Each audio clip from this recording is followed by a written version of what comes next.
gracias al doctor Fabio Lada por esta excelente conferencia que nos ilustra la relación cordial entre la biología y la psicodinamia y el psicoanálisis.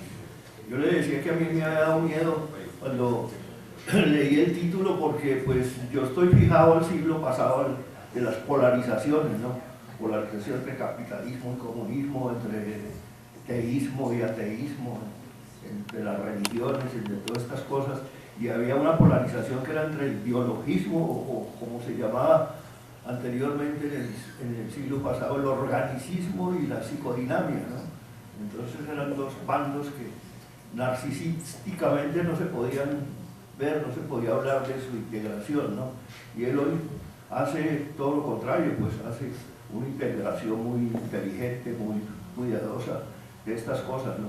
Y ahora otras polarizaciones, ¿no? Hoy como las que hablaba de su trabajo excelente el doctor Sánchez Medina entre la magia, el pensamiento mágico y la ciencia y todas estas cosas, ¿no? De modo que vamos a oír las inquietudes de ustedes ante tan excelente conferencia del doctor Eslava.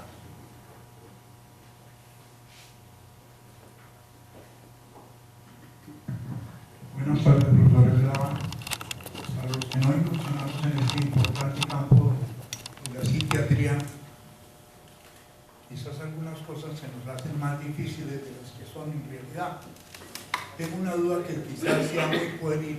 ¿Quién es más consciente, el yo o el superyo? Si es el yo, ¿por qué razón? Si es el superyo, ¿por qué razón? ¿Y por qué en su gráfica está el campo más amplio para el superyo? Muchas gracias.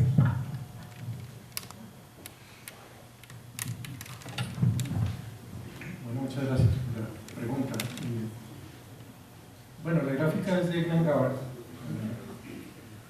Y no pienso que estuviera pensando en dimensiones muy comparativas.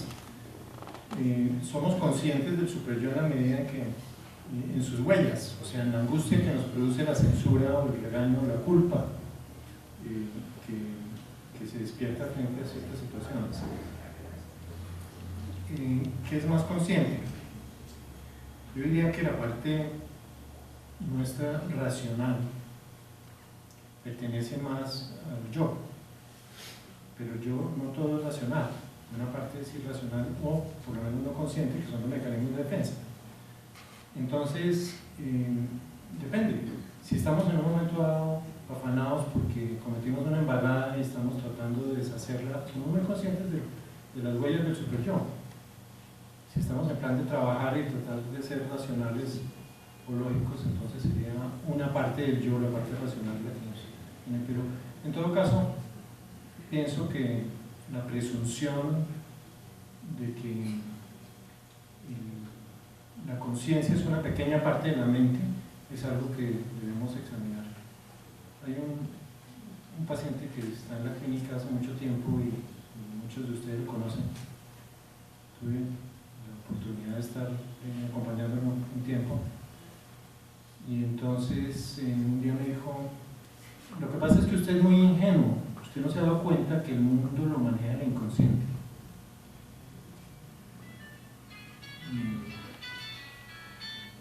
No, yo no me doy cuenta, tiene toda la razón.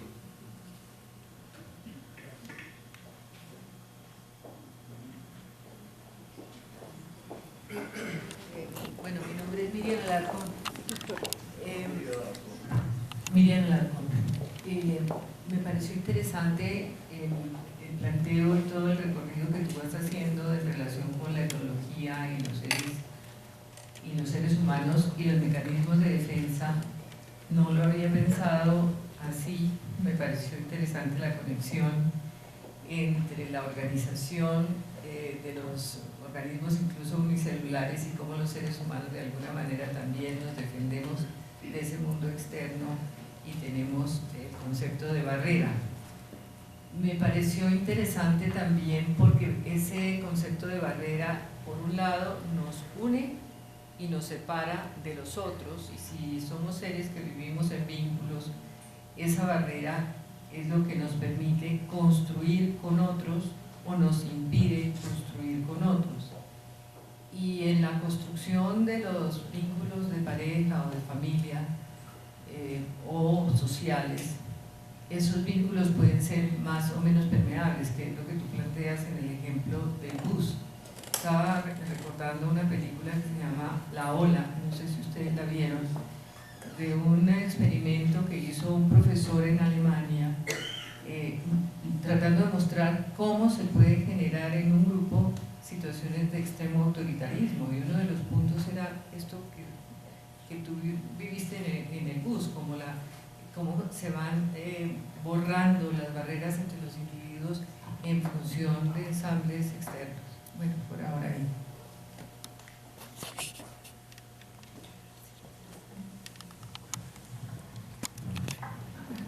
Lo que dice Miriam es muy importante, porque pienso que la barrera nos permite el encuentro,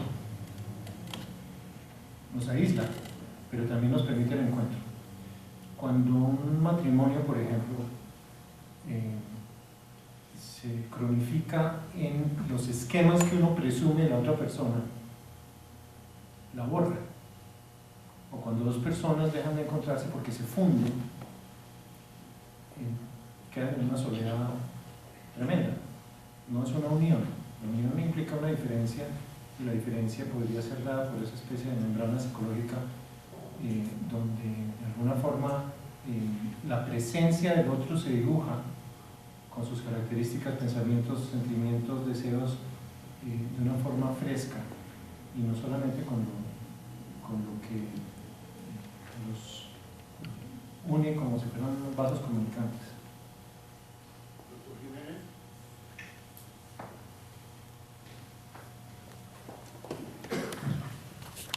Muchas gracias, doctor Eslava, como siempre, una conferencia llena de su sabiduría y de su experiencia, sobre todo de lo que conseguimos curiosamente con el doctor Sánchez Medina cuando hace ya algunos años iniciamos las jornadas académicas.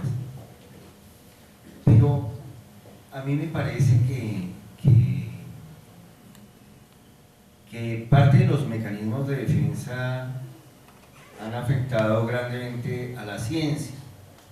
En realidad me tengo que inspirar pues un cuento de Humberto Eco en el diario La Nación hace muchos años, donde dice que no hay nada nuevo bajo el sol. Me parece que el mecanismo de defensa que llevó a la polarización entre lo biológico y lo psicológico, entre el alma y el cuerpo, no viene de Freud ni viene de ninguna otra parte. Todo lo que somos al final, y es una pregunta para usted, doctor Eslava, porque al final todo es el cuerpo, ¿no? Es decir, no existe ninguna mente sin un cuerpo, y literalmente pues es la mente la que defiende al cuerpo, y claro, esa polarización entre lo biológico y lo psicológico, que algunos alcanzamos a vivir bastante de cerca, y digamos que ha tenido que terminar en gran parte, yo creo que con el premio Nobel a Eric Kandel, y con las famosas palabras defendiendo la teoría psicoanalítica como la mejor explicación que hay de la mente humana, de parte de un neurólogo que acaba de ganar el premio Nobel, y que en mucho se parece pues a la historia de Freud. Pero yo le quería presentar eso como una pregunta. ¿No cree usted que de alguna manera es difícil para la mente humana establecer una certeza, básicamente porque entre sus mecanismos de defensa ante la dispersión está, por ejemplo, hacer disociaciones como esa, polarizaciones como esa, pares antitéticos entre cosas que en realidad no pueden existir las unas sin las otras?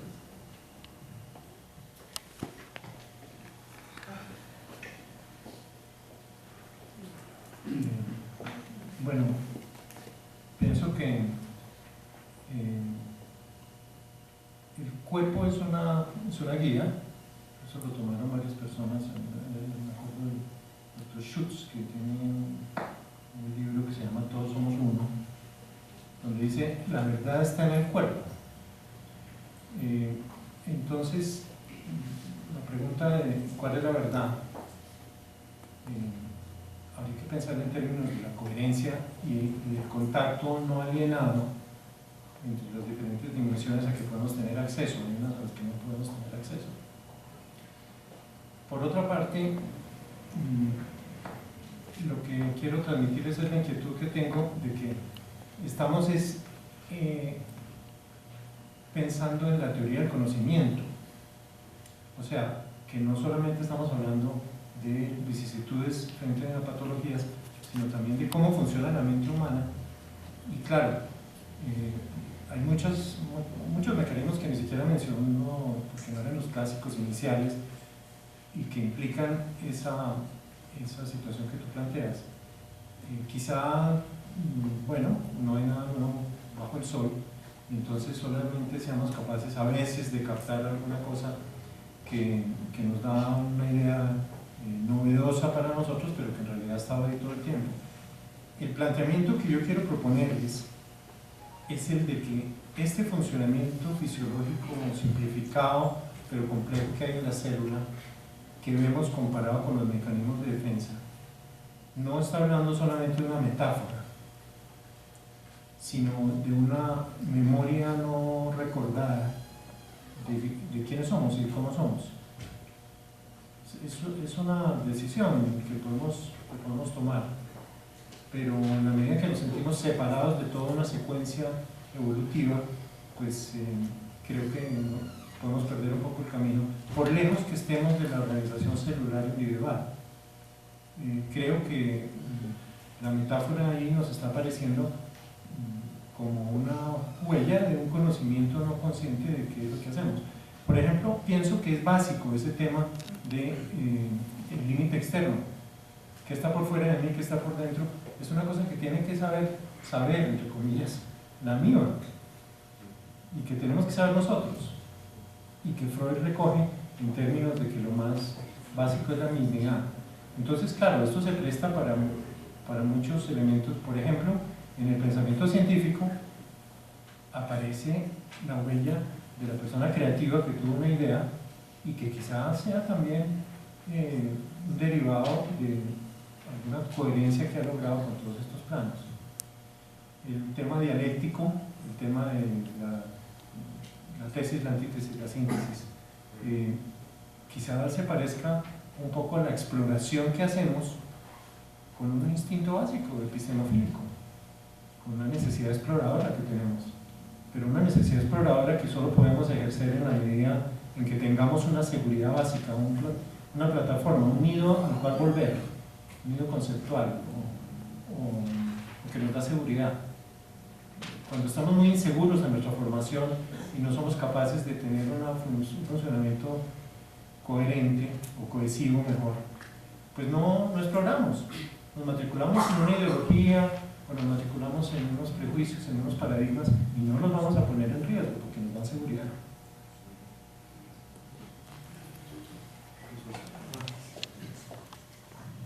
Gracias, doctor. Creo recordar cuando usted hizo esa invitación a esquematizar el self. No sé si ha hecho esa misma pregunta en diferentes oportunidades como un desafío a quien estaba hablando sobre el self. Mi pregunta es si ese esquema que usted tiene de la bola azul con sí mismo debajo del cuerpo, etc., no es una aproximación a ese esquema que tanto lo apasiona.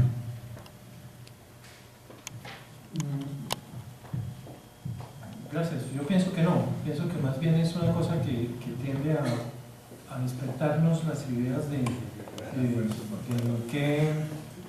en qué sopa estamos sumergidos y cómo nos relacionaríamos con los otros planos. Porque yo pienso que es constructivo pensar, por ejemplo, en que un programa educativo para niños pueda estar ideológicamente dirigido hacia la no alienación, hacia el contacto con el cuerpo, hacia el contacto con la historia, hacia las diferentes dimensiones, ¿no? Hacia el respeto de la individualidad, pero la pertenencia igualmente. Una cosa que creo que trasciende un poco lo individual a la larga, ¿no? Muy buena memoria la tuya cuando preguntaba como un desafío, sino como con una idea de que me aclarara de qué se trataba, porque hay muchas señales encontradas que todavía siguen.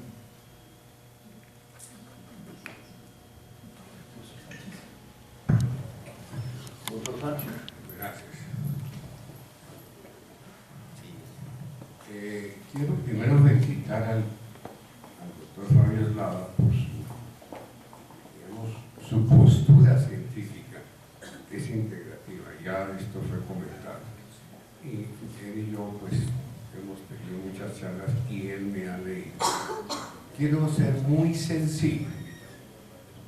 Se habla de cuerpo, mente. Pensemos que todos los cuerpos tienen sus límites. Límite de cualquiera que sea.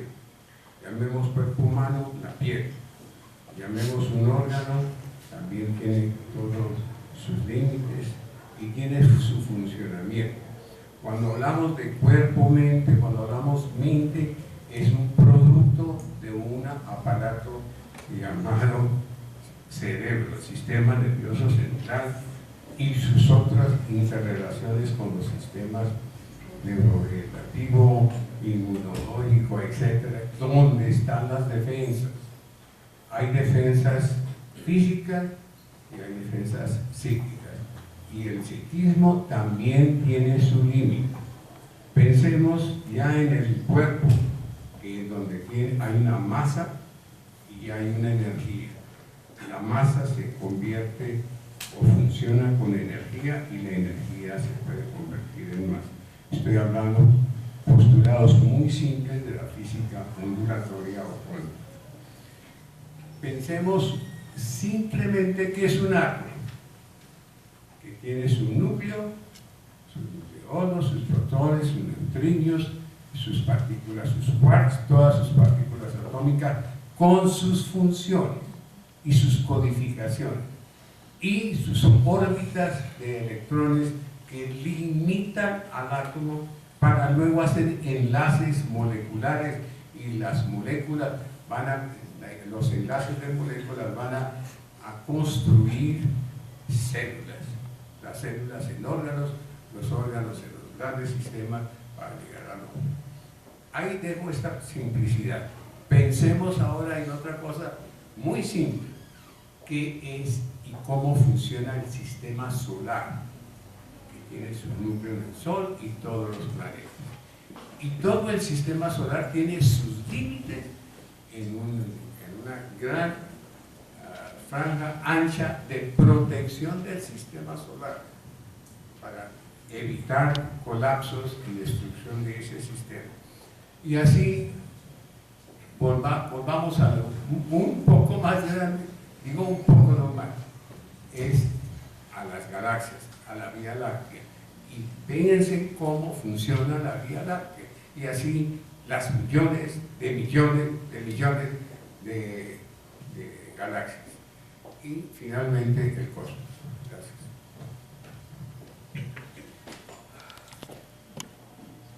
Doctor Montaño, el doctor Ortiz había pedido la palabra.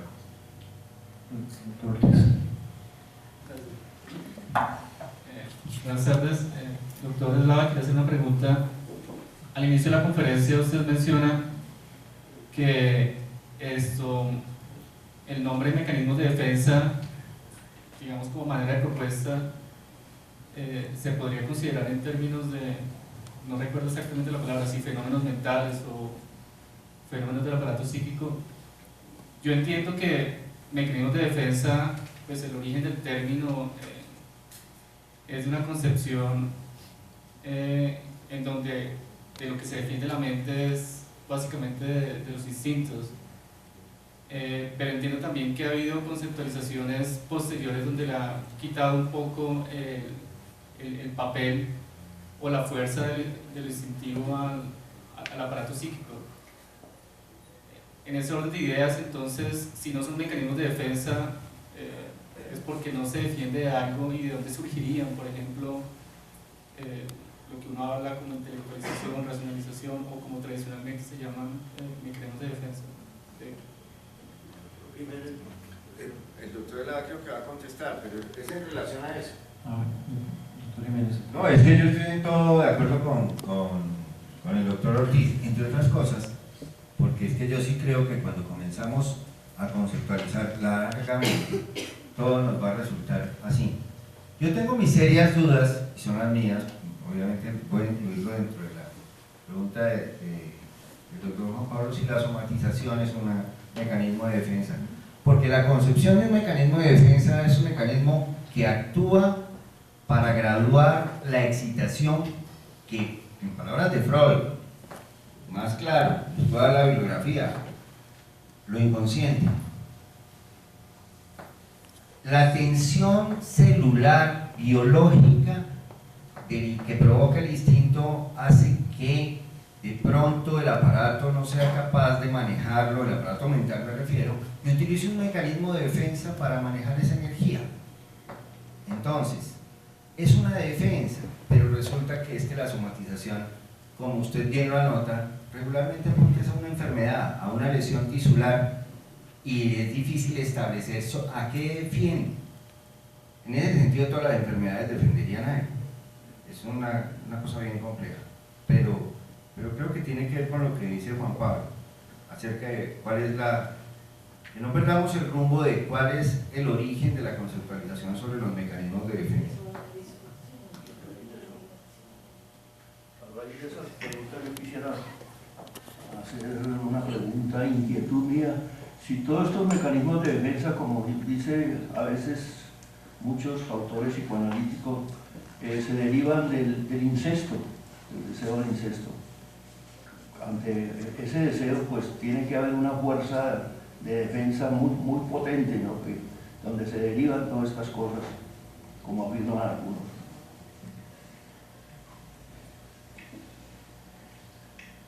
Bueno, lo que yo planteaba, el doctor Juan Pablo no solamente es un brillante psiquiatra, sino también es filósofo. Juan Pablo era que quizá el esquema inicial lo planteó Freud pensando en la patología, pensando en la disfunción, y por eso la definición era procedimientos para evitar que la mente caiga en la neurosis. Cuando son, digamos, exitosos, no son patológicos. Por ejemplo, la inhibición en un momento dado es adaptativa. Con respecto a la somatización, bueno, pienso que la conceptualización misma de la somatización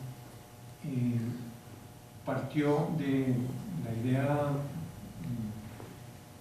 digamos, de la división entre mente y cuerpo, y que de alguna forma se hizo patente pues a través de los extremos que llevan al daño tisular.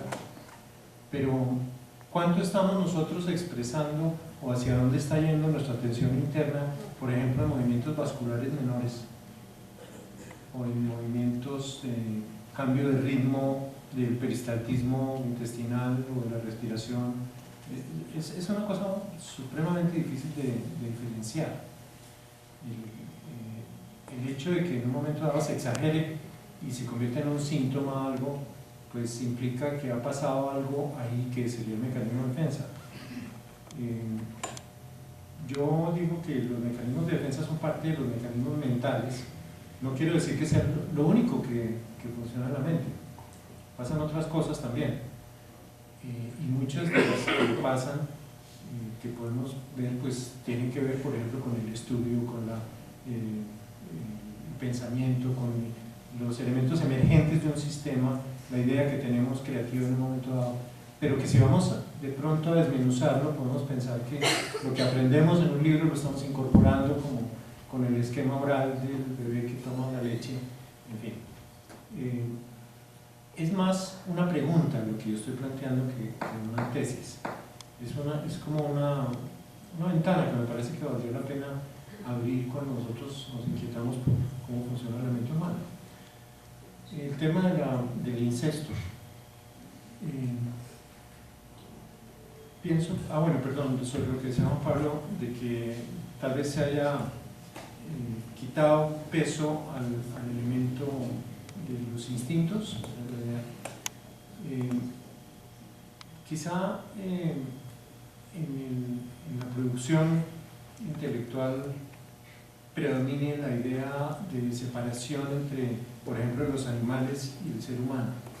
Esa es una cosa que en el siglo XIX pues era muy clara, ya no tanto, pero que de alguna forma tal vez se haya enfocado más por el tema de la etología que por el tema de la psicología. Es muy difícil no hacer las extrapolaciones que todos los científicos en todo caso advierten que es una extrapolación y que no podemos tomar las muestras de otros niveles de complejidad biológica con el ser humano como si fueran iguales. Pero creo que ese tema sigue en estudio muy importante por el lado de la etología y la comparación con el conducto humano. Lo del incesto. A medida que está el desarrollo humano desde el comienzo y están aplicándose mecanismos primitivos para el manejo de los impulsos internos y el entorno y la censura, se va formando una estructura. Pero a partir de Winnicott creo que se ha hecho mucho el énfasis de cómo una tarea fundamental del ser humano es la separación de sus figuras iniciales, particularmente de la madre.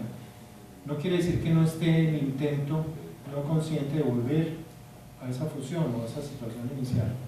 Y eso se puede expresar, según la etapa, de diferentes maneras. El tema del incesto implica graves dificultades de separación o de permiso que puede dar la madre para que el niño se vaya. Y es una tendencia importante, tanto que ha necesitado una prohibición, como lo plantea Freud en el Tótem y Tabú. Porque así como tenemos fuerzas progresivas, pues tenemos otras regresivas.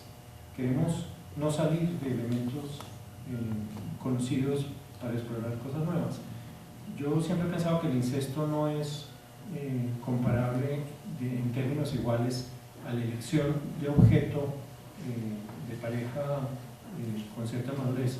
Es una no capacidad de separación y una vuelta a algo que, entre otras cosas, es muy frecuente que se pase a la acción, ¿no?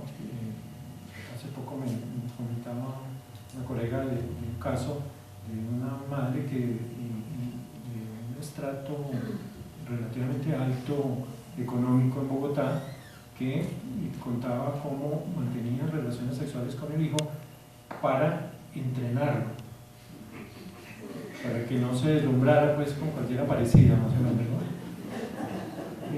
Algo así. En todo caso, muestra pues es una patología sumamente grande de la capacidad de desprendimiento y la tendencia a la fusión, de manera de ver. Ahora, prohibiciones para el incesto hay en todas las culturas y preserva eso pues una genética más o menos sana, ¿no? ¿Listos? Muchas gracias, doctor. Muchas gracias.